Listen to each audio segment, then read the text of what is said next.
Well, good afternoon, everyone. Thank you for joining me today as I share an update on Ontario's economic and fiscal outlook. From day one, our government made a promise to the people of Ontario to be responsible and transparent with the economic and fiscal realities of our province, a promise that we continue to uphold year over year and quarter over quarter.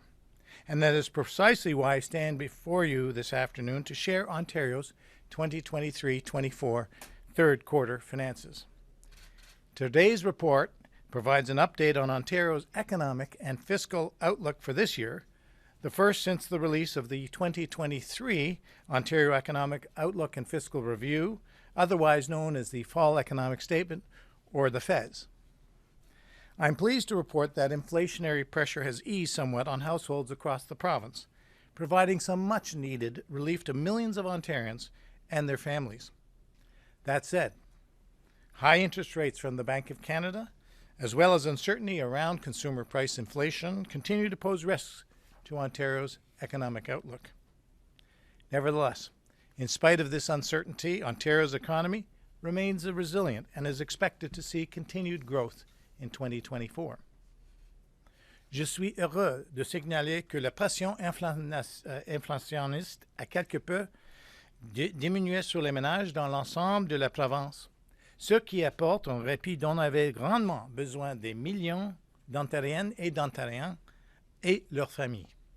Cela dit, les taux d'intérêt élevés de la Banque du Canada, ainsi que l'incertitude entourant l'inflation des prix à la consommation, continuaient de présenter des risques pour les perspectives économiques de l'Ontario. Toutefois, malgré cette incertitude, l'économie de l'Ontario demeure résiliente et devrait continuer à croître en 2024. Over the last few months, I've had the immense privilege of traveling across the province as part of our government's pre-budget consultation process, meeting with people and businesses in their communities on the direction they would like to see our province move in. And I know from my travels across Ontario that people continue to feel the pressures of these uncertain times. That is why we will continue to find ways to put money back in the pockets of people and protect them from new taxes and fees. From reducing transportation and transit costs, to child care and education, to medical and health care, to the targeted tax supports and grants we have implemented over the years. We know this continues to be a challenging time for many, but Ontario has proven time and time that together we can overcome any obstacle that is in our way. And thanks to our government's responsible, targeted plan, Building a Strong Ontario, we continue supporting families, workers, and businesses while laying a strong fiscal foundation for future generations. Real GDP growth has been slowing in part due to the high impact of interest rates. Following a 0.4% increase in the second quarter of 2023, Ontario's real GDP was unchanged in the third calendar of 2023. The 2023-24 third quarter finances projects a deficit of $4.5 billion in 23-24, which is an improvement of $1.1 billion compared to the fall economic statement I tabled in November of 2023. This improvement to the deficit is primarily due to increased revenue and lower interest on debt expense. We are in a good fiscal position while continuing to build infrastructure and that we need now and for the future. The revenue outlook in 23-24 is projected to be $0.9 billion higher than expected in the 2023 fall economic statement. And this is due to stronger than expected broader public sector revenues, slightly higher taxation revenue, and transfers from the Government of Canada. Overall expense in 23-24 is projected to be $193.4 billion, $2.8 billion higher than forecast in the 2023 budget, and $0.4 billion higher than forecast in the 2023 fall economic statement. As we navigate ongoing economic uncertainty, one thing I have absolute confidence in is Ontario's workers, families, and people.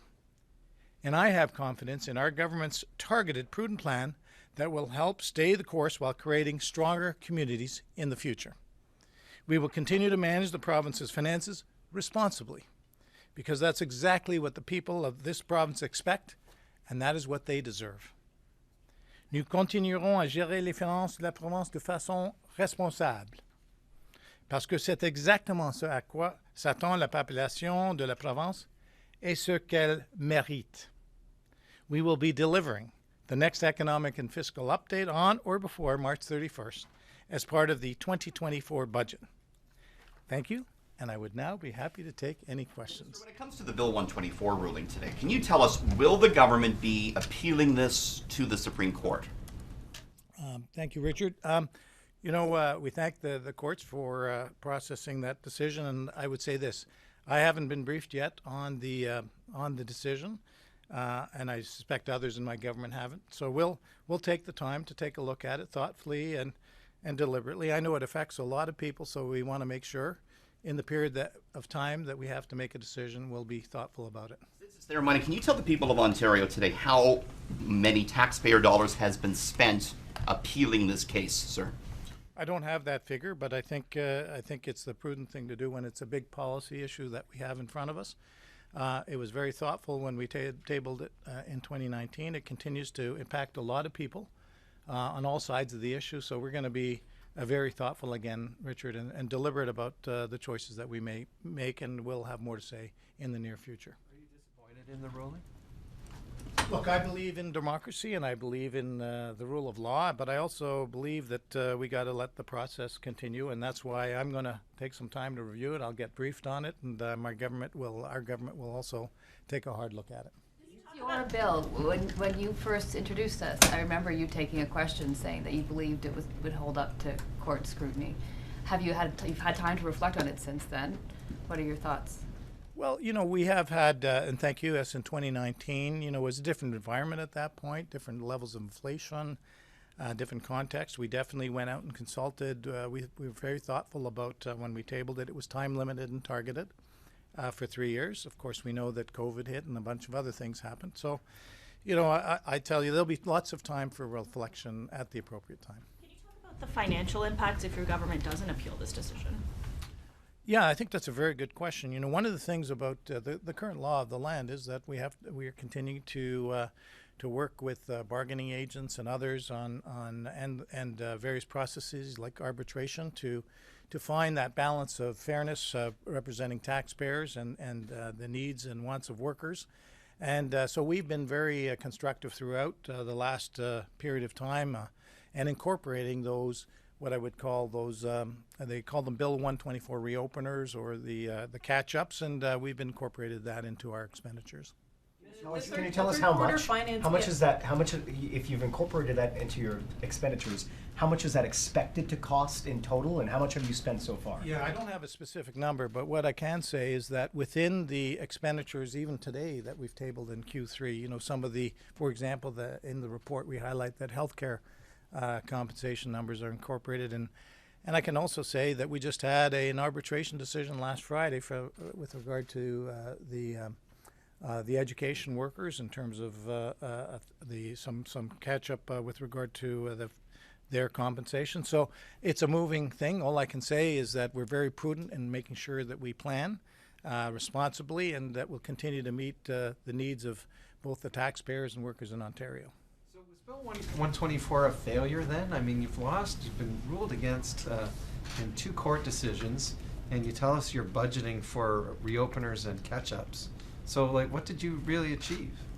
Again, I haven't had a chance to review the decision, and I will, and get briefed on it as well. And again, we have some time to do that, and we'll be very thoughtful and deliberate about it, and I'm not going to rush to any conclusions. Do you have a dollar figure, Peter, for the arbitration decision on Friday? Do you know how much that's going to cost the Treasury? I do not. Minister, do you also have a dollar figure for, people watching the Super Bowl last night saw a taxpayer-funded ad, the government essentially, patting itself on the back. How many taxpayer dollars were spent on that ad, sir? Yeah, I don't have that figure, but I will say this. I think it's great that the government of Ontario promotes Ontario. I'll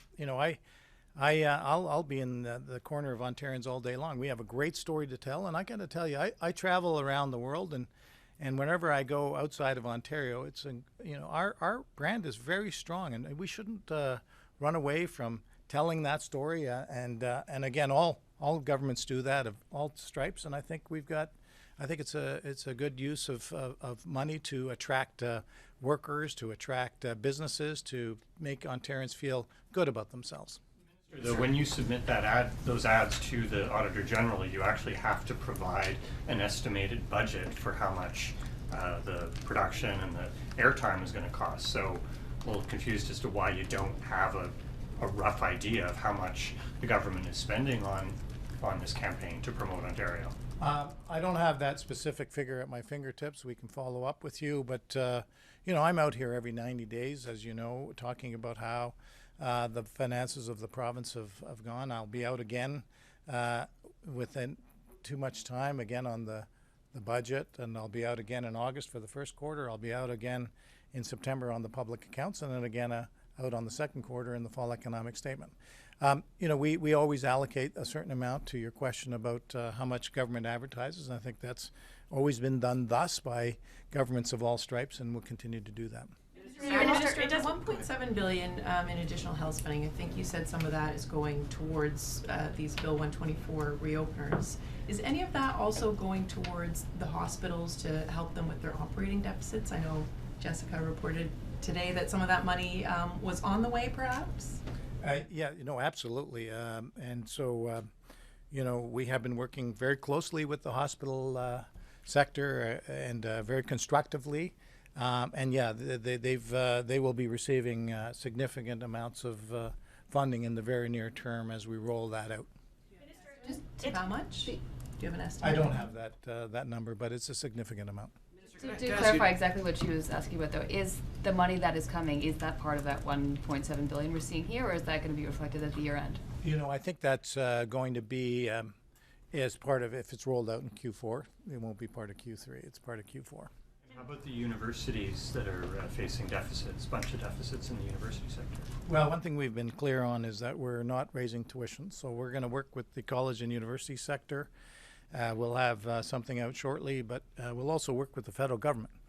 One of the things that I think is very important is that we continue to attract the best and brightest around the world, that we continue to support our colleges and universities, world-class institutions, and that we think not just about the short term, it's a 2-year cap, but also the long term, so that we continue to attract the best and brightest around the world, and that we support our institutions.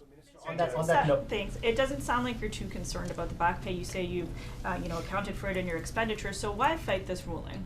Well, I'm always concerned about the numbers, so let's be clear on that. But I think I'm also a prudent fiscal manager, and so that's why you build in contingencies. That's why every quarter we update the numbers, and as they roll out, these decisions, these discussions. For example, I just highlighted the Education Arbitration Award that was given out on Friday. That'll be, we'll have to roll out those numbers and report out in Q4, which will be part of our budget document delivering by honor before March 31st.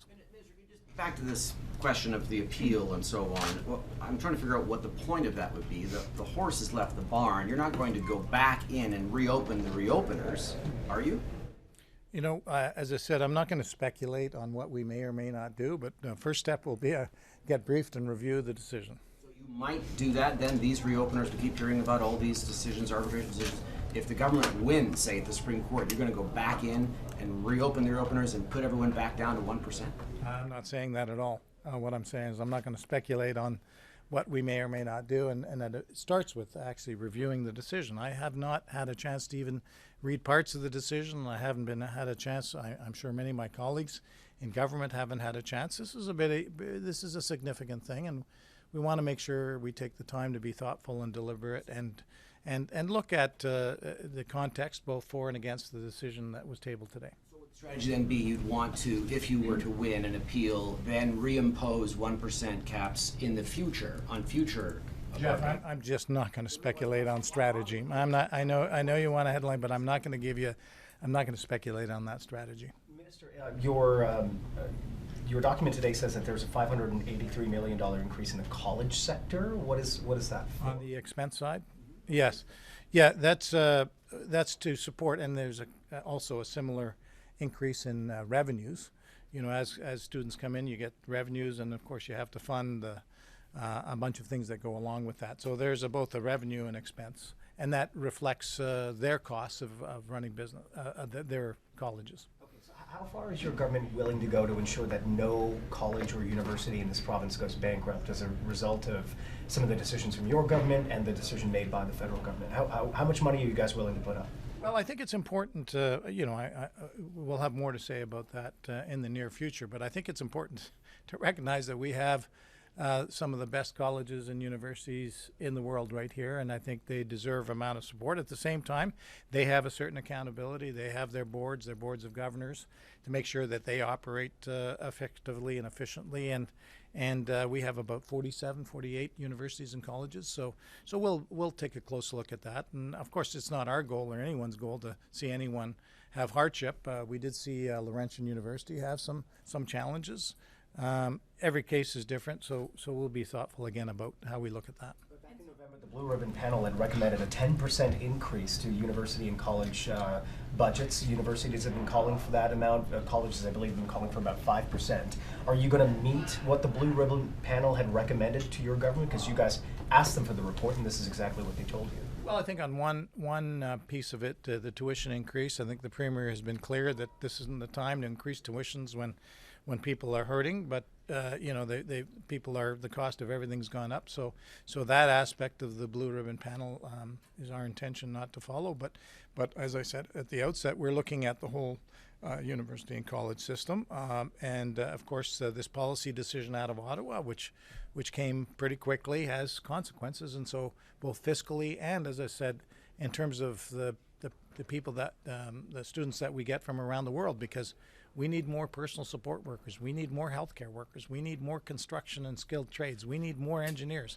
So this has an impact, and so this is not just about colleges and universities and the fiscal side and the federal government. This is about also the people we attract to this country. So you've definitively ruled out the tuition fee increase, I'm guessing, for this upcoming Well, school year. I'm just echoing what the Premier indicated, that that tuition increases is something that we're not inclined to do at this time. And for the rest of your mandate as well, or just for this upcoming year? You will have more to say in the near term on that. You just mentioned about the need for all of these skilled workers. Are you suggesting, or sorry, what is your feeling about the actual decision by the feds to cap those international permits? Do you think there was something wrong with it?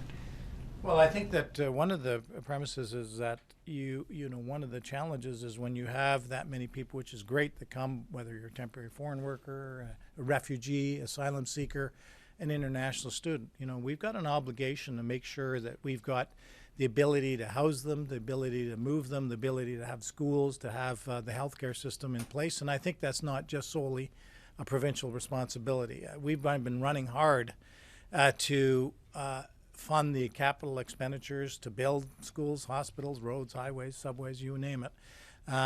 And we'll continue to do that. But we also need a federal government to work with us, because as you've just seen with the Ontario, the asylum seekers, which we all support, I certainly do, puts a strain on municipal finances, puts a strain on provincial finances. And so when we work together with the federal government, including the international students, and we row in the same direction, we can get a lot more done. Last question. The city of Belleville has been asking for some extra supports to help deal with their current overdose crisis. I think it was $2 million for a program here and there.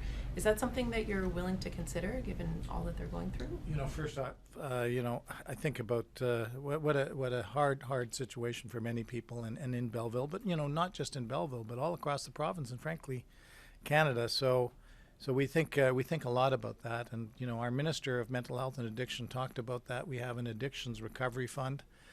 We have that we've launched, that we have put in a significant amount of money into mental health and addiction, and we'll continue to support that and continue to find ways to support communities like Belleville.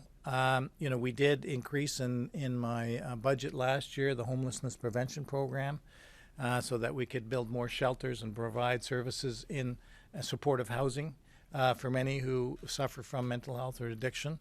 And cities like Belleville that was the call from the big city mayors, the Association of Municipalities, on providing that supports, and we were there before and will continue to be there for cities right across Ontario. So one more on cities, if you could. It's from Aidan. There's two parts. So okay, one.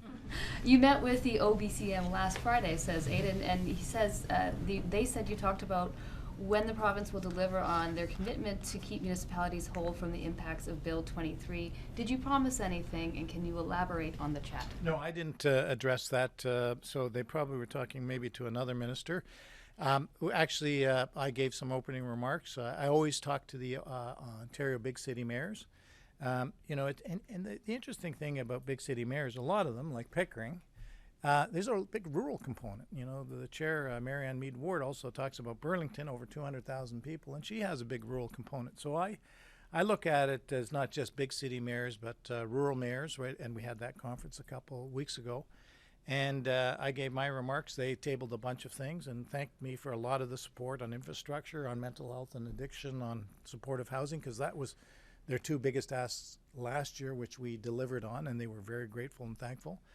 But as I said at the beginning, we have a lot more work to do. As while we have a cap on students, a reduction in the cap, people are going to keep wanting to come to Ontario. So we have to keep working with big city mayors, with everybody, to make sure that we've got the infrastructure and supports, and to be able to have a good society where we don't just say welcome to this province and good luck to you. Thank you very much, everyone.